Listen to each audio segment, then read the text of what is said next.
On today's episode, more resellers like the look, or more retailers actually, like the look of this reselling gig. We've got reselling news from Amazon, Etsy, eBay, and more, and a look at the month that was August.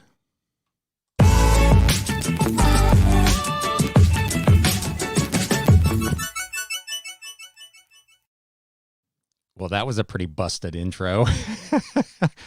To give myself a break, I had a technical malfunction. I start getting set up for this about 10 minutes in advance of doing the show. And of course, Chrome crashed. So I lost, I don't know, about 12 tabs that I had to recreate that had all the reselling news. So I've been scrambling to even get set up to actually get started reasonably on time. I think I'm maybe a minute late. So you'll have to forgive the rough intro. Anyway, welcome to the show. If you're new here, my name is Ryan, and I am a full-time reseller, part-time YouTuber, and podcaster working out of my home here in the greater Cincinnati area, and this channel is all about the flip life. We're going to have a little recap of some items I sold last week. Not much. I think I've only got about a half a dozen. Last week was massive. If you haven't watched that show or listened to it, go back and check it out. I had some really cool stuff on there. This week, not so much. We will take a look at the month that was August. I will actually show you a comparison of this August to last August as well, so you get an idea what my business has done over the last year. But first, let's get it kicked off.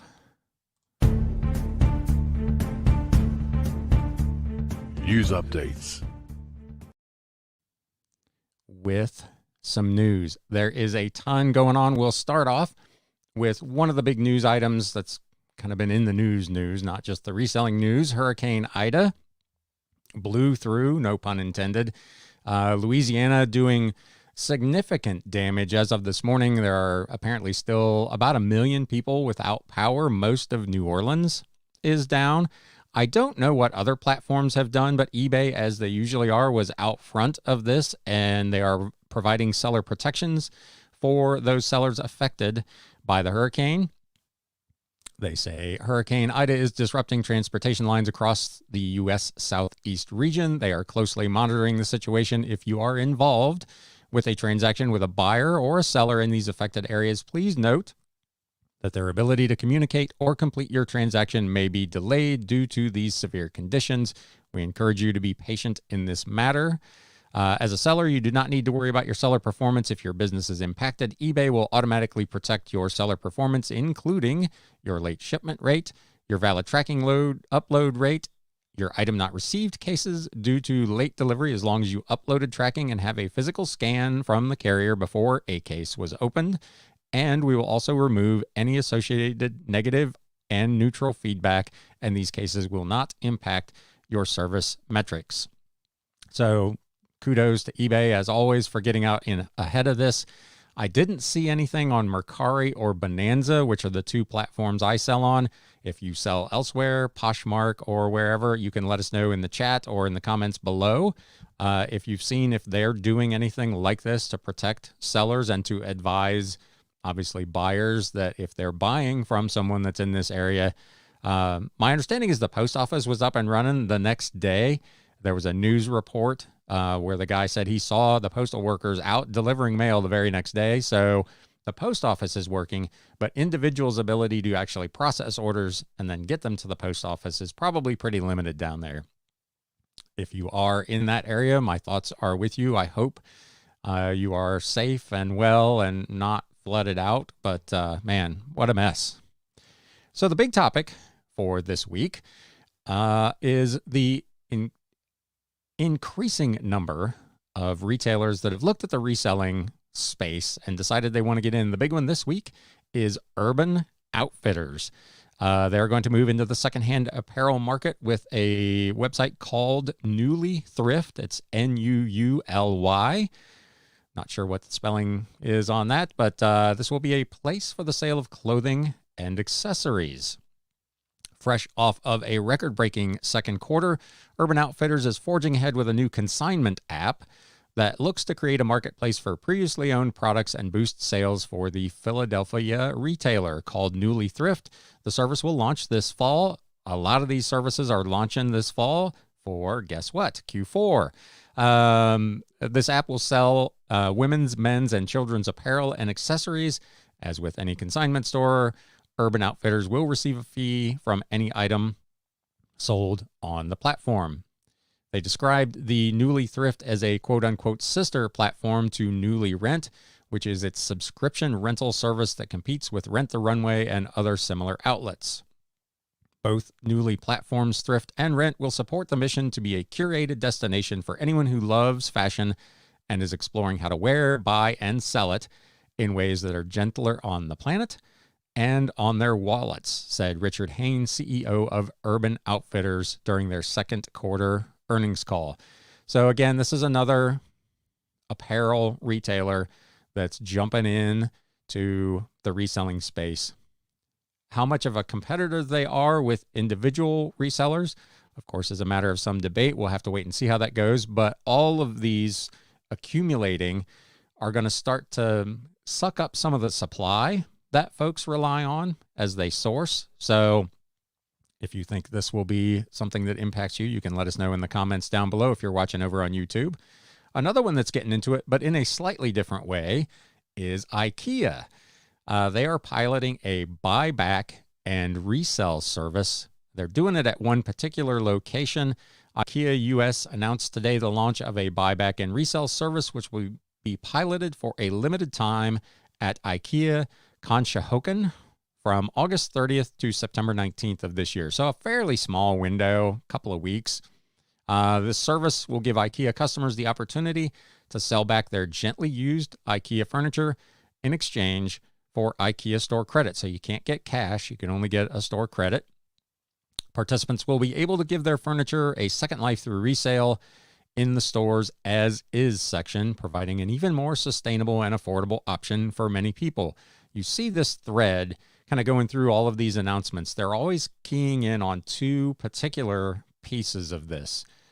Not only the affordability, but the sustainability, the recycling notion, which is targeting, obviously, particularly the Gen Z and the millennials, who that's a real hot button issue for. So the service is available for fully assembled and functional IKEA furniture only, and all products will be reviewed based on condition, age, and functionality. Recalled products and particular categories of products such as chest of drawers will not be accepted.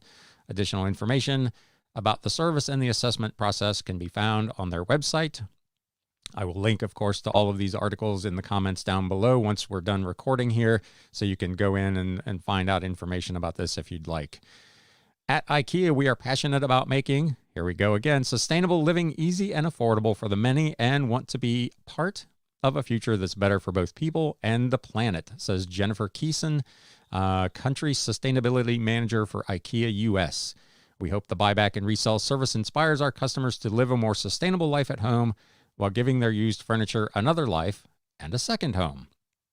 While this is just a pilot program, IKEA does plan to roll this service out to additional select markets with the ultimate goal of having this across the country. So this is a little bit different program, at least with the initial wave of this. It doesn't appear like they're going to try to do this online. So it'll be localized. So it's a little bit different. And I don't know how many of us in the resale game are sourcing regularly IKEA furniture to resell. But again, it just shows you a company the size of IKEA smells the money, as it were, in this business.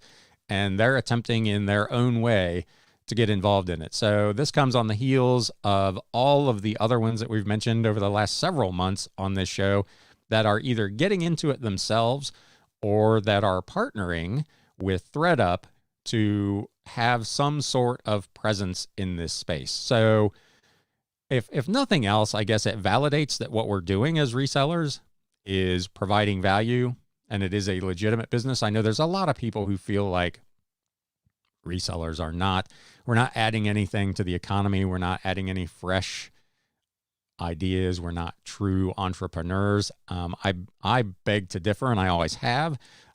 We do provide a lot of value. We provide a service of connecting people with items they can't find otherwise. So I always felt like there was value there. But now you can see, obviously, that big retailers have also found the money. This was an interesting article. Depop is the new Instagram, but not in a good way. The resale app popularized by Gen Z prioritizes sellers who model clothing themselves, creating a breeding ground for comparison, body dysmorphia, and bullying.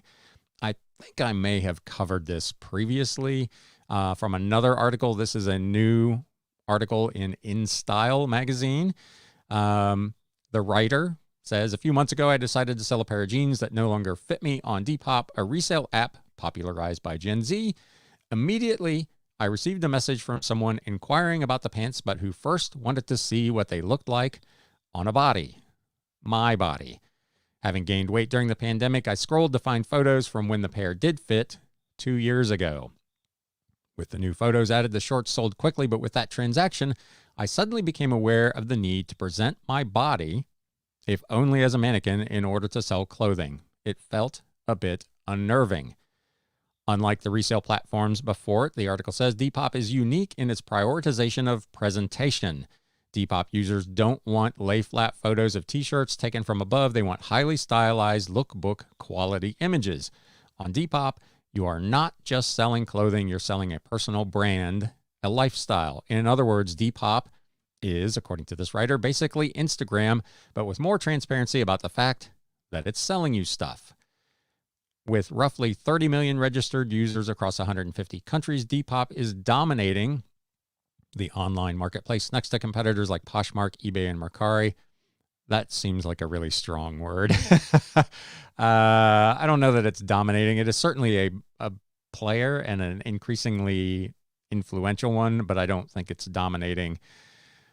Certainly not eBay. Maybe individually in fashion, that would be true, but overall, it is not. Anyway, in fact, according to a poll conducted by New York Magazine's The Strategist, Depop is the favorite resale app among people under the age of 26. However, the article points out the pressure to ascend to Depop's top tier, or even to just make a little bit of cash on the side, isn't always as easy as putting on a piece of clothing and taking a selfie. Like in my experience, sometimes the clothes don't fit. It can be a slippery slope from wondering if your clothing is on trend to wondering if your body is the reason clothes don't sell. Depop is similar to Instagram in the way you build your following through your images and feedback, adds Depop user Rebecca Torshamar, who co-runs a plus-sized vintage shop in New York. I can see why people would then start to compare themselves to other sellers and wonder why they aren't doing as well. Emma Norland, who goes by Bucktooth on the app, says in a TikTok video that Depop has definitely exacerbated her body dysmorphia as a user. Quote, I definitely do consider on a day-to-day basis ways to modify my appearance in order to be more successful, she says. Others voice similar frustrations on the Depop subreddit, which has over 43,000 members. Like Instagram, Depop has a like function and private messaging, leaving sellers vulnerable to predatory behavior and bullying, all of which can lead to insecurity and low self-esteem, especially in its younger users. It does feel like a lot of the time top sellers are the ones to look out for, usually sell smaller sizes and not plus size. I think this also makes plus size women feel like Depop isn't somewhere that they are able to easily shop. When scrolling, smaller bodies are what you see more of. One of the suggestions, and I think this was something that we had covered once before on this show, Depop's Explore page, which is actually curated by Depop itself, could benefit from greater diversity of images and less focus on the subjective quote-unquote photo quality requirement. There is currently a petition for Depop to begin treating clothing on mannequins and on hangers with the same favor as those on bodies. Rose McDonald, the petition's author, notes that, quote, this creates the kind of environment where conventionally attractive people become top sellers based on their looks at the expense of disabled sellers and sellers with size-inclusive stores. So again, let us know in the comments if you sell on Depop. Have you experienced any of this? What do you feel about the platform? Obviously, it's growing massively, and I guess to be fair, attractiveness has always sold. That's what's always been marketed. You watch ads on TV, especially in years past, it was always the beautiful people, not people that look like me. They were on TV. And now we're starting to see a shift away from that. You're starting to see more inclusion. I'm sure some people would argue that's not necessarily a good thing, but you see it on TV where you see different races, different ethnicities, different body types and sizes in commercials. And this, you would have thought that an app like this would have been kind of at the forefront of that. And apparently that is not the case, at least with Depop. So you can let us know in the comments what you think about that. Moving on to Etsy. A couple of things going on over there. They are requiring delivery date estimates or else, according to an article over on e-commerce Bytes. Etsy sellers must provide all the details necessary for the company, being Etsy, to calculate and display an estimated delivery date in listings, or else the listings will not automatically renew. The company announced this new requirement in July, and it takes effect next month. The reason, of course, to boost conversion rates. We use these details to give shoppers an estimate of when their order will arrive so they can feel confident in making a purchase. Etsy listings that ship from the U.S. must include the following details: the domestic shipping carrier, the mail class, the processing time, and the zip code. Otherwise, these listings will no longer automatically renew. They say we use your zip code and mail class to estimate the time your item will travel to reach the buyer. We add this travel time to your processing time to show an estimated delivery date on your listings. If your distance from the buyer is 2 to 4 days and your processing time is 3 to 5 days, we'll show shoppers an estimated delivery date of 5 to 9 days from their order date. So again, this is just one more thing where as Etsy grows, they are seeking, I guess, more and more, control doesn't really sound like the right word, but they want to make the buying experience as good as possible. So I realize if you're an Etsy seller, this is maybe an extra layer of stuff, but it probably is beneficial to your business, assuming that they have this algorithm correct, which eBay openly admits that they do not, which is a story we'll get to here in a few minutes. But it is an extra step, but it's something that you're going to have to do. It also factors in to this next story. Etsy is tweaking its new star seller program for top sellers. We've talked about this several times over the last month. Etsy is already making changes to its brand new star seller program that it launched to make it easy for buyers to identify sellers who have a, quote, proven record of offering an excellent customer service experience.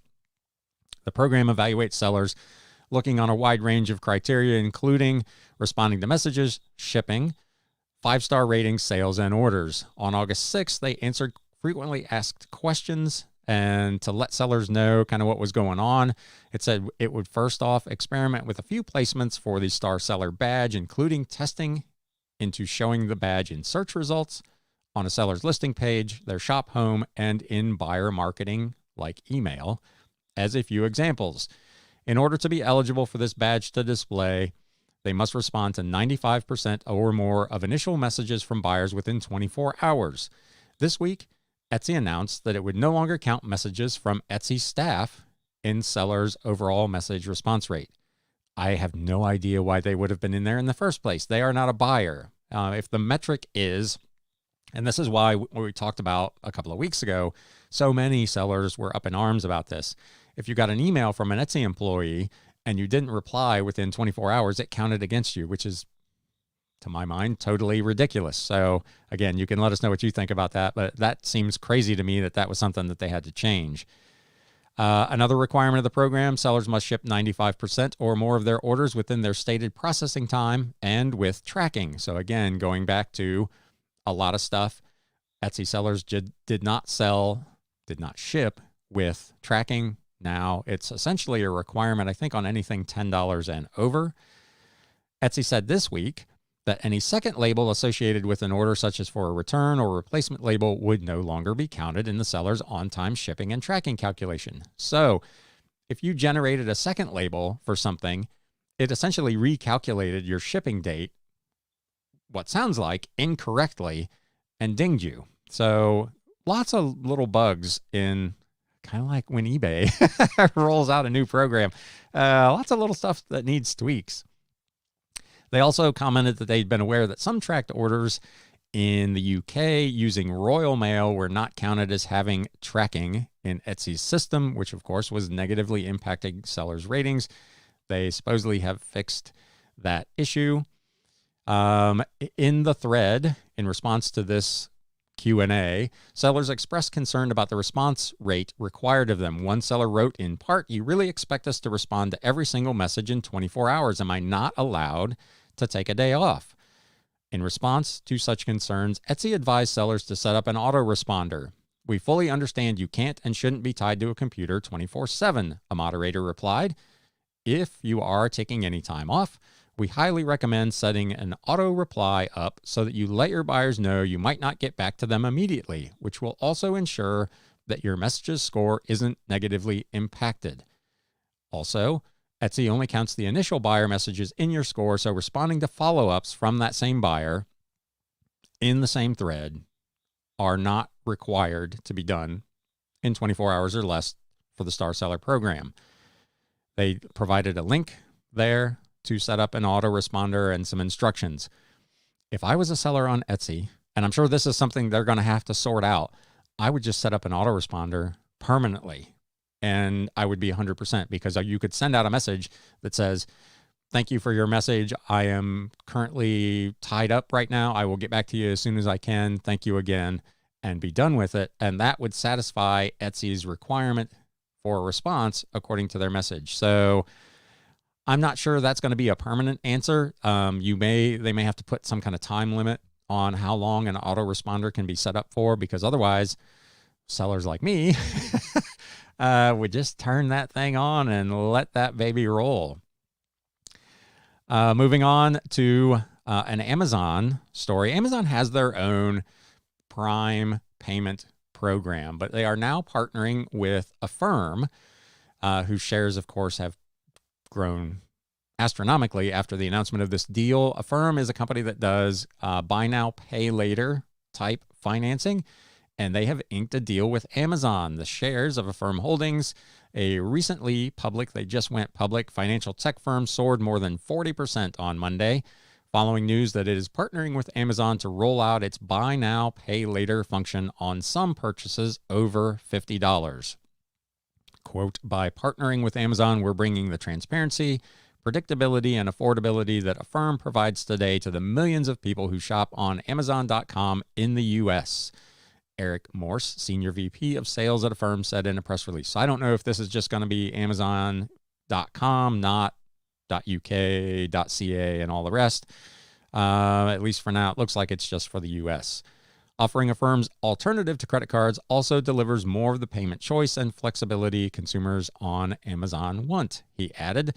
The company's also said in a press release they're rolling out the program to some Amazon shoppers now, but over the next few months, again, probably in time for Q4, Amazon plans to make Affirm more broadly available to its customers. So, good partnership for Affirm. They are competing with other firms that offer this sort of thing, including PayPal, who offers a buy now, pay later program. So this should be a good partnership. I know that Amazon, their actual Prime card, does offer something similar.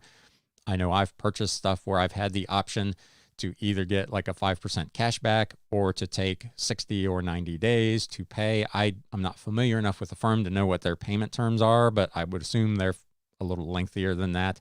But that's probably a win-win for both of them. Speaking of PayPal, they have expanded their prohibited activities and made other user agreement changes. PayPal is making changes that will be in effect on September 21st of this year. Users should carefully scrutinize the notice to see how these changes may impact them. They said they are expanding the list of prohibited activities and clarifying commercial activities requiring pre-approval. The amended acceptable use policy will go into effect September 21st. However, as of the writing of this article, PayPal had not yet provided any details on what it's adding to that list. The current policy page for that particular portion is still dated May 6th. So if you do a lot of business on PayPal, this is something you'll want to keep an eye on just to make sure that you're not offering things trying to accept PayPal that fall afoul of their new user agreement. Some of the things that they did specifically say They are revising PayPal's seller protection program to clarify eligibility for certain claims involving travel tickets sold by the travel carrier. I'm sure this is in response to cancellations and delays because of the COVID pandemic, where cruise ships are not cruising and so on. So they're revising the length of time sellers have to notify us of any pricing errors or discrepancies to 60 days from having access to their account statements or other account information. They are clarifying the types of costs used to calculate the reasonable minimum estimate that we may recover if you engage in restricted activities. Included in the user agreement notice are changes to services such as PayPal Here, which allows PayPal users to accept credit and debit cards, Zettle, which is their store platform, and Pools, which frankly I've never heard of. PayPal has always advised sellers to carefully review the notices and familiarize themselves with the upcoming changes. Otherwise, no further action is necessary. If you don't like the changes, if you would prefer to decline such changes, you will need to close your PayPal account prior to the applicable effective date. So if you don't like it, take your ball and go home.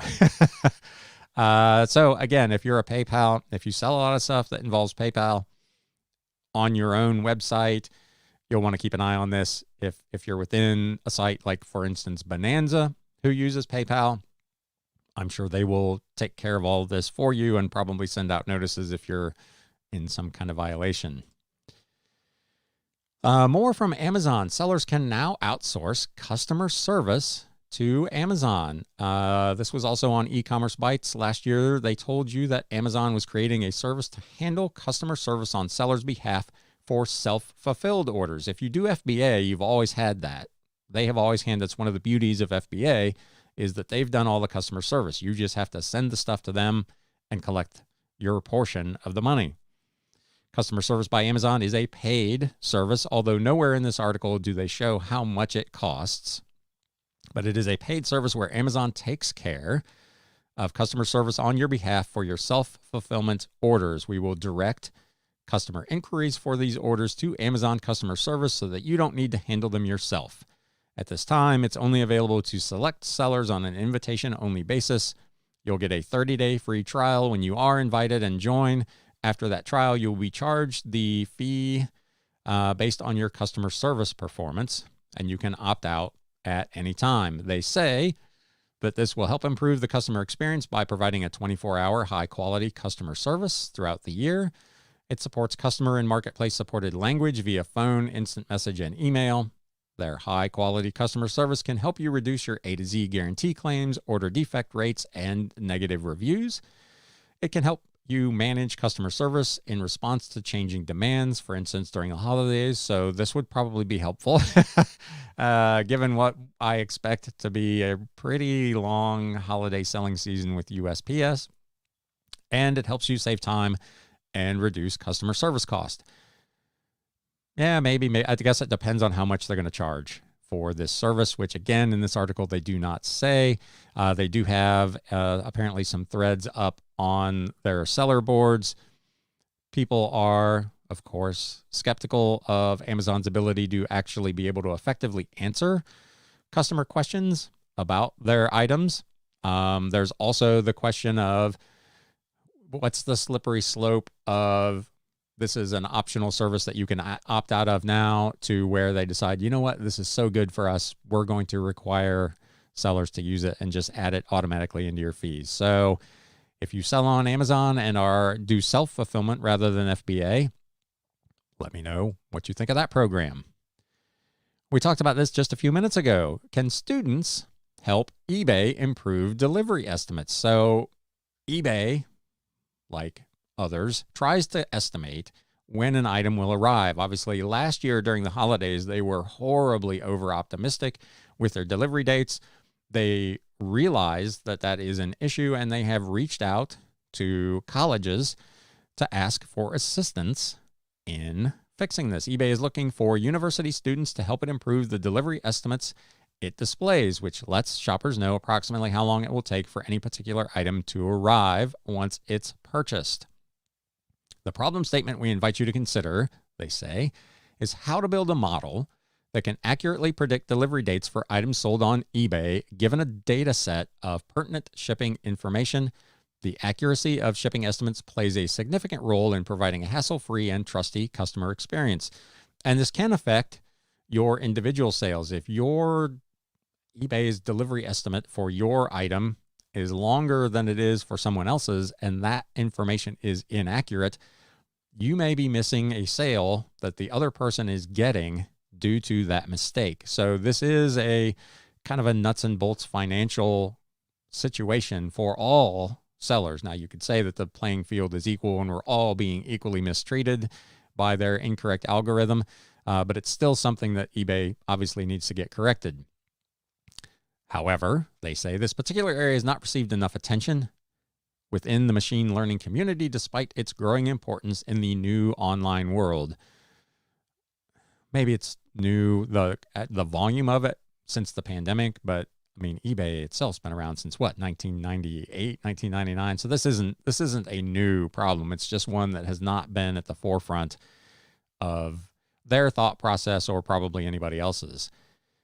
We at eBay, they say, want to change that. The question we invite you to address is to estimate the delivery date of shipments of online purchases. These shipments come from a diverse set of sellers on eBay, ranging from people selling items from their households to large business sellers.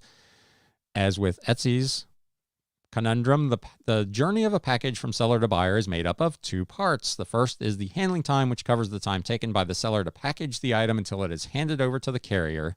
The second part is the transit time, which is the time taken by the carrier to deliver the package. eBay will provide competitors with a data set consisting of 20 million randomly selected shipments from transactions on eBay.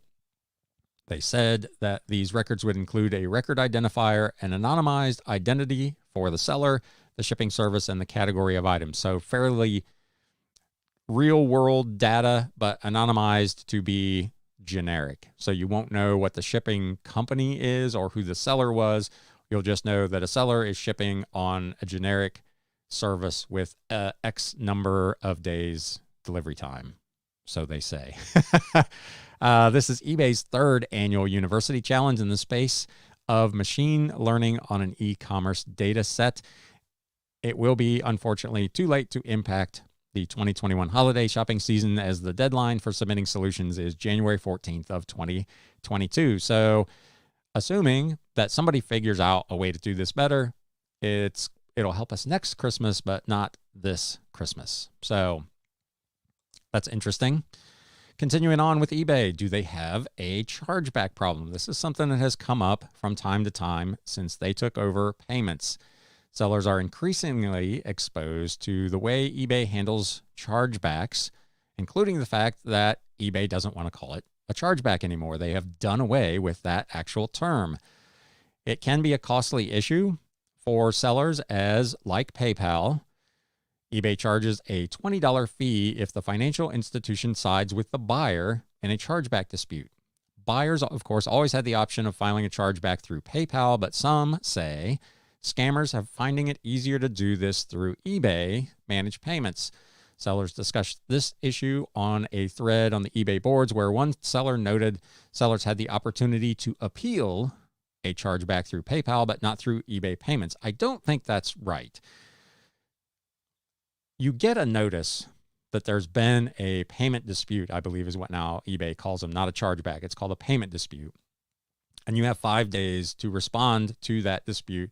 It's fairly limited. You don't really get to state much of a case. You get to upload tracking that shows an item was either delivered or not delivered, and that's essentially it. But you do get some opportunity to interact with this thing.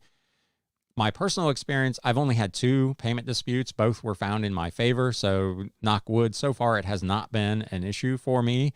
Again, you can let us know in the comments if you've had to deal with this and have contested a payment dispute and come out on the losing end, losing not only your item, but the fees and the additional $20. According to eBay's policy, when a dispute is opened, you'll receive a notification from eBay and you must respond within 5 calendar days. When they were asked, eBay said they were not trying to change the industry term of chargeback, but they said from eBay's perspective, there were 2 types of post-transaction issues, requests, and payment disputes. A request is something that qualifies under eBay's money back guarantee.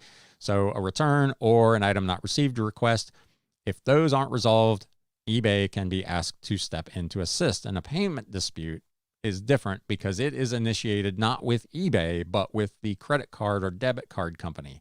So I'm bypassing eBay altogether and I'm filing my dispute with Fifth Third Bank, for instance, rather than with eBay. So it kind of takes eBay out of the equation essentially and puts them in the middle of communicating between you and the financial institution, which is where I think things get kind of murky for people because we all naturally assume that since eBay is managing payments, that they're actually responsible for this, but that's not, unfortunately, really the case. They're just kind of the go-between. So again, let me know if you've had any issues with chargebacks. This one is a bit more problematic, and I was not aware of this. Did you know that eBay may hold funds of what they call low-volume sellers? If you are what eBay considers a low-volume seller, they may hold your funds before releasing, even if you've been on the platform for a long time. Volume in this case refers to the number of items you have sold, not the dollar volume. A seller was subjected to the eBay payments hold policy, wrote about the issue on the technical board back on August 18th. After being in managed payments since June 4th, my account is all of a sudden on payment hold status. When I called customer service, they said my account had been switched to, quote, casual seller status on August 14th. Now I have to wait until an item is delivered for the payment to be initiated to my bank account. This writer says, I've been selling on eBay for over 20 years and recent sales have been over 2,000 for the last 2.5 months. I'm told my payments will be on hold until I sell 20 more items. So that's a bunch. When I call customer service, they can't locate any documentation on the eBay website, and they said this detail was not included in the managed payment contract that we all had to sign. It should be documented so that everybody knows that their payments will now be on hold until delivery is complete for their next 25 items sold, no matter how many sales they've had in the past. This person says their counter started in August, but is retroed back to when the seller signed their managed payment agreement. In this particular case, that was June 4th. So his counter started on June 4th. Everybody says now everybody starts in the casual seller level until they've sold 25 new items, which I don't think is actually new. I think even when we were on PayPal, eBay did that. They wanted to establish some kind of track record with you as a seller. So your money was not immediately available to you. You can correct me if I'm wrong on that because I've been on the platform for 21 years. And I don't fully remember, but I think that's the case. I've had a few new sellers that have reached out and said, oh, why can't I get my money? And this is part of that. An eBay moderator responded explaining that just as before eBay took over payments, it could place holds on seller accounts for a variety of reasons, including selling activity. For members that sell casually, which used to be called occasionally, we will place funds on hold until the item is delivered. He described the policy, noting, again, that no documentation is visible to sellers. A casual seller who has their payments managed by eBay is defined as a seller who has not completed 25 transactions in the last 2 years. These holds are eligible for an early release based on proof of successful delivery, and that can be done by customer service directly. As to public-facing documentation, there isn't any that goes into the specific detail like I've shared, but it is briefly mentioned in the dreaded terms and conditions for payments, the holds section in section 7. So if you want to go back and read that riveting document, specifically it says each hold may be based on factors including selling history, seller performance, returns, chargeback, riskiness of the listing category, transaction value, the ability to make direct debits from your linked financial account, and the filing of eBay Buyer Protection Program claims. So there's a lot going on here. It probably doesn't affect most people who are listening to this podcast because most of us are selling more than 25 items in 2 years. But for those of you who are casual sellers or new to the program, you need to be aware of this. Your money's going to be on hold for a little bit. Just a couple of more quick items here. eBay posted important information for sellers doing luxury handbags. Blah, blah, blah. It talks about how wonderful their authentication program is for handbags and all of the great things it does for you. to set you up for the fact that your fees, your final value fees, are going up a fairly substantial amount. So if you are on a starter store or don't have a store and you sell a luxury handbag, which qualifies for their luxury program, your fees going from 12.55% to 15% up to $7,500. The portion of the sale over $7,500 used to be 2.35. This program has changed dramatically. Now that amount drops to $2,000 and the fee goes to 9% over $2,000. So this is a humongous jump for those of you in the luxury handbag. So I don't know if the authenticity guarantee thing is worth it or not. Hopefully you're selling more handbags if you're in this category, but man, that's a big jump. If you do have a store, it's not going up quite as much. It's going from 11.5% of the total amount of the sale up to the first $2,500 and 2.35 after to 13 and 7. So still a pretty sizable jump, but not quite as bad. So be sure you take a look at that if you are in the luxury handbag business. I don't know if you got this notice. I can't remember if this went out on an email or if this was in kind of the seller hub, but you want to check that out because it's going to make a pretty substantial difference to your bottom line. We talked about this last week, I think, and the week before. eBay is going to give their cost per click ads priority access to the search page. So they're readying this new kind of promoted listings where you pay for the click, not just for a sale. With this cost per click model, eBay sellers pay a small fee each time the shopper clicks on a promoted listing, unlike the standard promoting listing program, which costs users on a cost per sale model. eBay will charge sellers for quote unquote advanced promoted listing clicks, even if no sale results from that click. The program is currently in beta and will roll out to eligible sellers later this year. Marketplace Pulse, a blog, recently wrote of eBay's approach. eBay is introducing more advertising types as sellers are increasingly using promoted listings. It hasn't found a way to grow sales on the platform, but it is getting better at monetizing them, which is absolutely the case. So kind of the inverse of what happened, and we talked about this last week, back in 2010, where they realized that the customer experience was not as good because the top of the search results were cluttered with ads. So they did away with the program. Now they're kind of on the flip side of that, if you will. They feel like they're not able to grow their sales. So they're nickel and diamond sellers, enticing us with ever increasing ways to spend money on fees to promote our listings. So as I've talked about on this show numerous times, I don't use promoted listings at all. I certainly will not use this program. You can let me know if this is a program that you will use. If you use promoted listings, if you think it really works for you, I'm not sold. And they indicate there will be more ad models on the way. Cost per click ads were the next step in developing a universal suite of advertising solutions for sellers seeking more preferred access and control in search rankings and budget planning. So if you want to throw more money at them, they're willing to take it. eBay also introduced a price update for their recently introduced standard envelope program, which is something that they were doing kind of for the trading card business. Trading cards under $20. You could send a quote unquote trackable first class envelope using their program. Effective a couple of days ago on August 29th, that program went up by 2 cents from on 1 ounce, 51 cents to 53 cents. This was kind of in conjunction with the price increase that occurred for first class postage on the same date, along with media mail, which we talked about last week. So prices have gone up. Pro tip, if you're not following me on Instagram, why not? You should be, but I did point out on Monday, if you do sell in media and you have items that are 4 ounces or less, it definitely is going to pay, at least for the next month, to check the first class rate. In many cases, under 4 ounces and under, the first class shipping rate is actually less than the updated media mail rate. Now, when the temporary holiday surcharge goes into effect at the beginning of October, that will no longer be the case.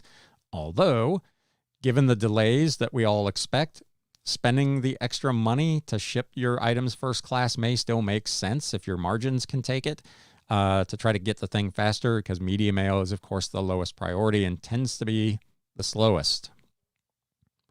Last thing in the news, crazy news that I always try to share, the video game business continues to bring drama for people. Halo has introduced a new Halo Infinite Xbox Series X for Halo's 20th anniversary. And of course, nobody can find them because the scalpers have bought them all up. Since Halo Infinite, the actual game, will not be ready until December, Microsoft is celebrating the 20th anniversary with a custom Xbox Series X console that no one can actually buy, the article says. It's not often that a game franchise stays active for 20 years, so when it happens, it's a big deal. Thanks to COVID-19 and the complexities with development, Halo Infinite will not be part of the franchise's 20th birthday on November 15th. Microsoft is instead releasing a special edition Halo Infinite themed Xbox Series X, and it predictably sold out immediately. They are already listed on eBay at big markups. The system retails for $549, or about $50 more than standard. It does include ultimately a copy of that game when it does come out. There's a few listings already on eBay for $1,000. Oh man! So there you go. The game scalpers taking advantage of another opportunity. The video game business, even by itself, has just grown enormously. I think this article points out, I think I left it too soon. Demand has grown for video games and consoles.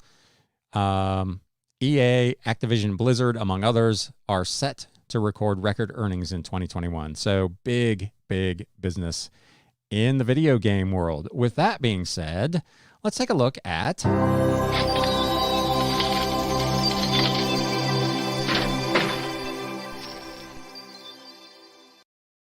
some items I sold last week on eBay. Speaking of profit, not a ton this week to share with you. This first item, a set of books. I picked these up I did an estate buyout, essentially. So I was at this sale, and I picked out like 5 boxes of books because she said she would do them for $5 a box. So I loaded up. I had 5 kind of photocopy paper-sized boxes full of books. And I overheard her say to someone else that she had someone who comes in who buys all the books at the end of the sale. So me being me, I handed her my card and I said, hey, if your person doesn't come through to buy all these remaining books, I would be interested in them. I'm loading up my 5 boxes and she comes out and she says, you know what? You're here now. Would you like to make a deal right now? And I said, well, sure. What are you thinking? And essentially I got those 5 boxes that I already had picked out for $25. And then I got the rest of the estate, which amounted to close to 2,000 or 2,200 books, for another $60. So I've got what amounted to about 4 cents a piece in these books. This first set, The Life of Samuel Johnson from 1925. It was a 3-volume set, sold for $24 plus shipping. So this is something obviously I've listed since I changed my program to customer paid shipping. I had these listed at $29.99 plus shipping. I got a best offer of $24 plus shipping. I own the set for 12 cents. So of course I took that offer. Another book. This was part of a huge lot of books I bought coming up on a year ago now that I own for $0.25 a piece. Man, hurting my profits at $0.25. The Principles of Surgery, 3rd edition from 1979. This sold for $24.99 with free shipping. So that's not terrible. We had 1 CD from this band last week. We have another one this week, Emily's Sassy Lime, Right Is Here. This is another CD from 1995. I sent out an offer. I had a watcher, sent out an offer for 15% off and sold this thing for $29.74. So if you're out looking at media, Emily's Sassy Lime, I know most of you probably not heard of them, but you've probably heard of this guy, Willie Nelson, Country Favorites, Willie Nelson Style. This came out in 2000 on Buddha Records. I've had this. I own it for about 3.5 cents. It was part of that big CD lot. Went for $34.99 with free shipping. So that is a pretty nice return on investment. This was a really cool piece. I found this at an estate sale. So it's a pretty good size print of the Memphis Belle, the B-17. It's an aviation art print that was a kind of an item in the gift shop at the Memphis Belle Memorial Association. So this thing doesn't appear to have ever been taken out of its cellophane. So it's still in its wrap. It's got its cardboard backing. I picked this up at an estate sale for $2. Sold it on, I had it listed for $49.99 or best offer. I actually ended up with a watcher on this. I sent out an offer for 15% off, and it sold for $42.49 with free shipping. And now I believe it's time for the flip of the week. This is a Treasury of Christmas, a 4-record box set from Columbia Record Club. I couldn't find a date on this. It looks like it was probably late 1960s, early 1970s. I picked this up again as part of an estate buyout. I own this box set for 10 cents. It sold for $44.99 with free shipping. There are 2 versions of this. The first one is this one, which is fairly hard to find. I believe I had the only one listed of this particular one. There is a reissue of this, which is missing one particular song. I had a customer that reached out to me and said, hey, I'm looking for this set. I've already bought 2 of them, and it's been the reissue that's missing this song. Can you tell me I can't remember the name of the song, but it was the first song on the side 2 of album number 4 of this 4-record set. So I went up, dug the thing out, found that, in fact, this song was on there. I sent the guy a picture of the actual album with that song listed and said, yes, it is. And within an hour, he bought it for $44.99. So from 10 cents to $45, not bad. Not the $350-odd flip of last week, certainly, but not too hateful. Not too hateful at all. So let me know, what was your big sale of the week last week? With that, let's talk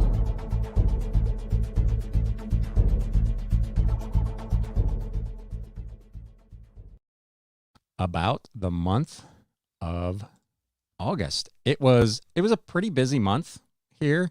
As always, I'll start with listings. I did 506 new listings last month on eBay, which took my total to 6,833, which was a net gain of 87. Still well behind the pace I need to be on to get to 7,500 by the end of the year, but that means I'm selling a lot of stuff. So again, it's a problem I will take. Over on Mercari, 501 new listings, which brought my total over there to 3,263. Sales for the month, 419 listings were sold over the course of the month. So that's pretty good. Normally I'm in the kind of 375 to 380 range. So August was a good month. As it turns out, July was my second best month ever. August was my 4th best month ever. So 2 of my top 10 months back to back after a pretty lackluster June.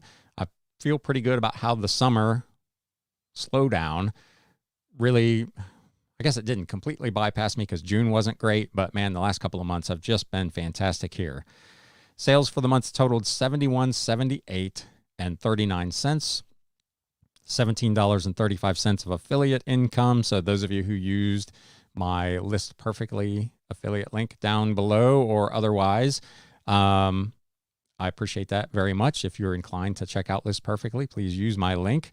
I do get a little bit off with that. Westchester Antique Center finally back open and in action, $133.37. Bonanza, not bad, $136.41. Mercari, a little bit off from the month before at $667. And eBay, $62.24 and 26 cents. Cost of goods sold for the month, $323.54, leaving me with a gross profit percentage of 95.49%.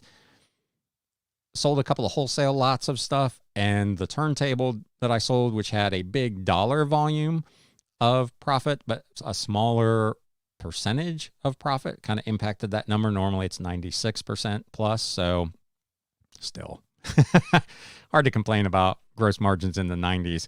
68.54.85 was the total gross profit. Operating expenses for the month totaled 30.35.46.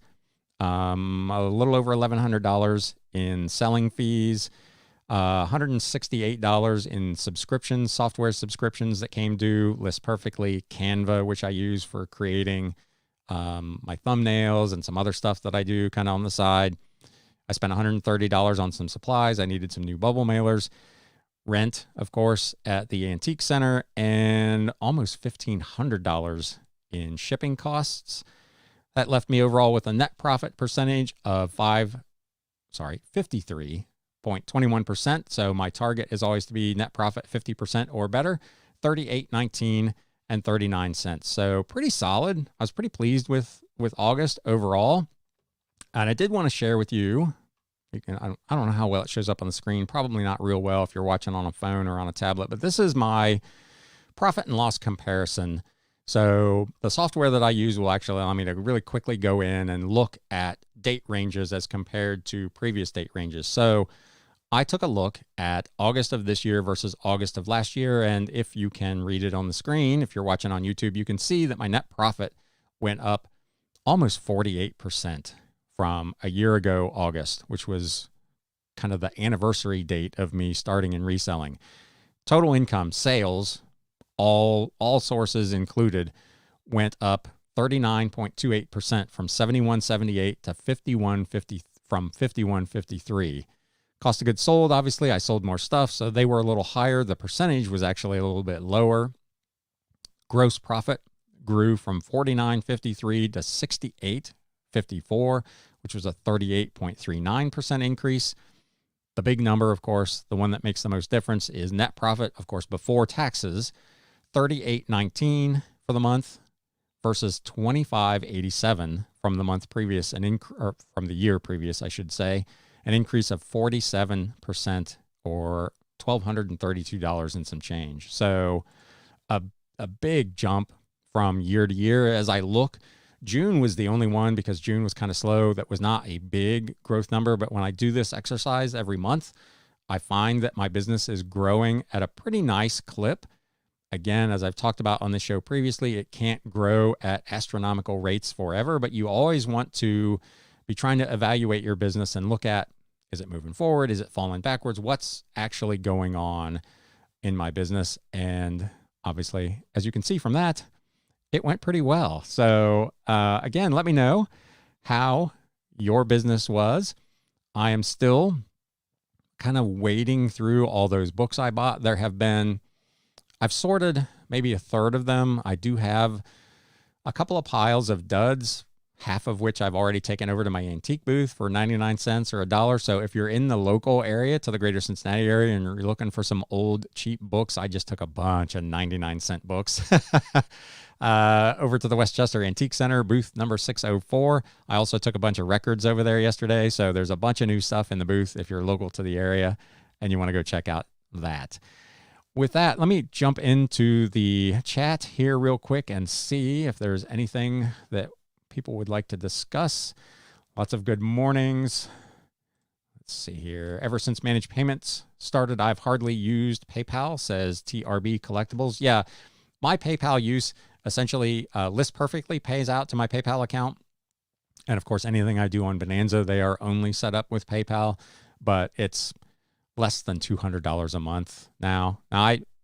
Managed Payments does accept PayPal, so I don't know how much PayPal there is going on the back end, but that's not money going into my account. TRB Collectibles, again, there are so many variables when it comes to shipping. I'm really interested in seeing what they come up with. Yeah, hopefully they can sort out some way of kind of updating as conditions change, or build in a little bit of a fudge factor for the holidays where they know things are going to slow down, because a one-size-fits-all does not work on a business that has seasonality, in my opinion, for shipping. So that's definitely an issue that they are going to need to look at. Jim Lucas says, I use promoted listings sparingly. If I had like a really unusual kind of one-off item that there were some of out there and I wanted to kind of boost my listing, it might be something that I would look at.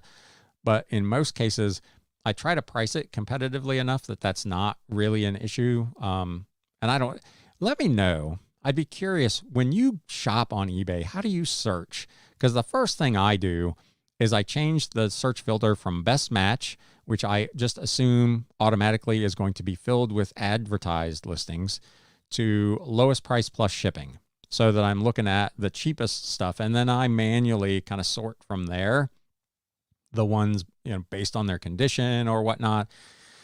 Let me know, because I don't know. If you shop like I do, promoted listings are totally lost on me because I immediately bypass them by changing my sort filter. So that would be interesting to see. TRB Collectibles just wanted to say thank you for introducing me to the value of vintage books. I would never have known they carried value. I always look them up now. Yeah, a lot. I think Fundamentals of Side Hustle just did a video where he also showed some books. I don't know that I necessarily inspired him to do books. He may have been doing them all along, but he commented on that video that a lot of people will just pass by books, and there can be really great value there. And again, if you can work out a deal with an estate seller and end up with a bunch of books at a cost of goods sold, average cost of goods sold of 25 cents, or in the case of my last buy, actually my last two buys, because I did another one for about 600 books that also worked out to less than 4 cents a copy.